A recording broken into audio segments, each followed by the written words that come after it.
खालिद का शिवाजी वादाच्या भवऱ्यात। अफजल खान कौन था? वो बुल्ढाना वाली मेरी माँ उसका लड़का। अरे दादी वो नहीं, वो शिवाजी महाराज ने मारा उसको वो। कुछ गलती की होंगी। खालिद का शिवाजी हा सिनेमा खरंच जातीयवादी आहे का? या सिनेमामध्ये इतिहास तोडून मोडून दाखवण्यात आला आहे का? नेमक्या कोणत्या कारणांमुळे हा सिनेमा वादाला पेटलाय?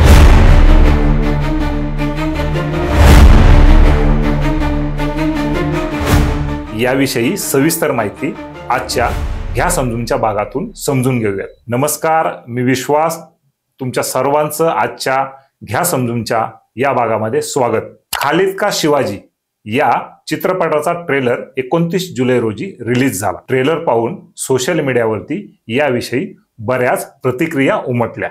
या प्रतिक्रिया प्रामुख्याने दोन विचारसरणीच्या आहेत। एक विचारसरणी पुरोगामी, जिच्या म्हणण्यानुसार छत्रपती शिवाजी महाराज हे सर्वसमावेशक अर्थात सर्व धर्म समभाव मानणारे आहेत। तर दुसरीकडे या सिनेमावरती बंदी घालण्यात यावी हा सूर उमटला तो प्रतिगामी म्हणजेच हिंदुत्ववादी विचाराच्या बाजूने। या बाजूच्या मतानुसार ट्रेलरमध्ये अनेक गोष्टींना इतिहासाचा कोणताही संदर्भ नाही असे मत व्यक्त केले जाते। प्रतिगामी विचारसरणीच्या बाबतीत म्हटलं तर ज्यात हिंदुत्ववादी संघटना सामील आहेत, त्यांनी केलेले दावे कोणते व त्यात कितपत सत्य आहे यावर हलकीशी नजर टाकूयात। पहिला दावा आहे छत्रपती शिवाजी महाराजांच्या सैन्यामध्ये 35% मुस्लिम सैनिक होते। या दाव्याविषयी काही इतिहासाचे संदर्भ आहेत का? ते कोणते?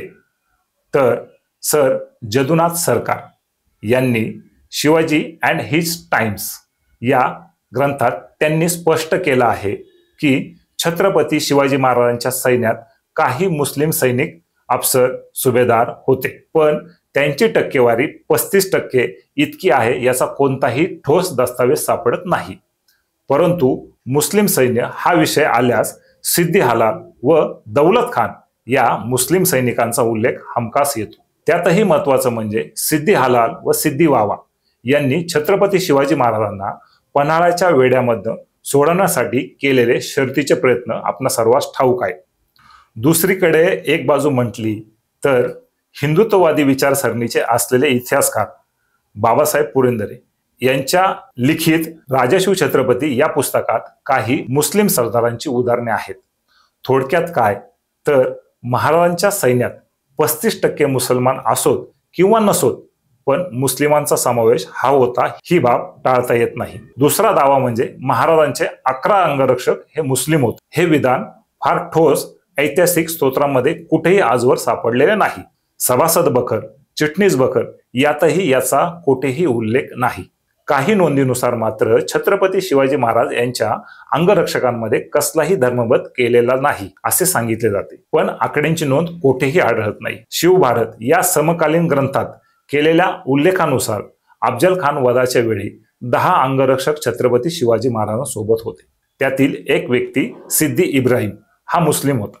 शिवभारत ग्रंथात नमूद केल्याप्रमाणे महाराजांचे अंगरक्षक सतत बदलत होते। दौलत खान, दरिया सारंग, काझी हैदर, शामा खान ही नावं छत्रपती शिवाजी महाराज यांच्यासोबत जोडलीची आपल्याला दिसून येतात।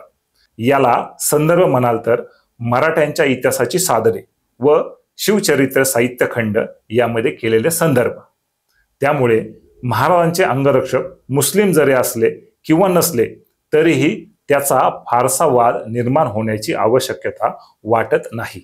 दुसरीकडे रत्नागिरीतील केळशी या गावातील बाबा याकूब यांचा दर्गा आहे। या दर्ग्याच्या बांधणीसाठी महाराजांनी काही रक्कम दिल्याचा उल्लेख सनदीमध्ये नमूद आहे। या एकाच घटनेवरून छत्रपती शिवाजी महाराज हे सर्व धर्म समावेशक असल्याची प्रचिती यायला हवी। खरं तर छत्रपती शिवाजी महाराजांच्या इतिहासाविषयी वारंवार वाद निर्माण होत आहेत। एक प्रकारे पाहिलं तर पुराव्याच्या अभावी किंवा इतिहास आपापल्या परीने मांडून काही मंडळी वाद निर्माण करून समाजामध्ये तेढ निर्माण करू पाहत आहेत।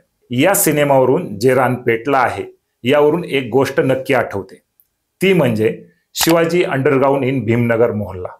हे नाटक आल्यानंतर याला सुद्धा बऱ्याच मोठ्या प्रमाणात विरोध झाला होता, तोडफोड झाली होती, पण नंतर तेच नाटक चांगलं गाजलं आणि या नाटकाने तब्बल 700 प्रयोग हाऊसफुल दिले।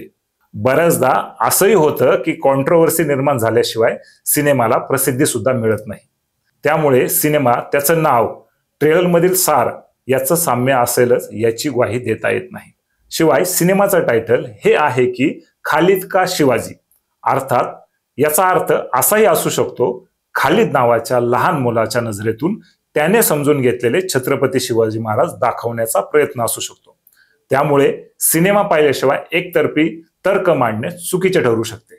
तर मंडळी, एकूणच दोन्ही बाजूच्या हिंदुत्ववादी व बहुजनवादी विचारसरणीच्या बाबींचा आढावा घेतल्यानंतर तुम्हाला नेमकं काय वाटतं?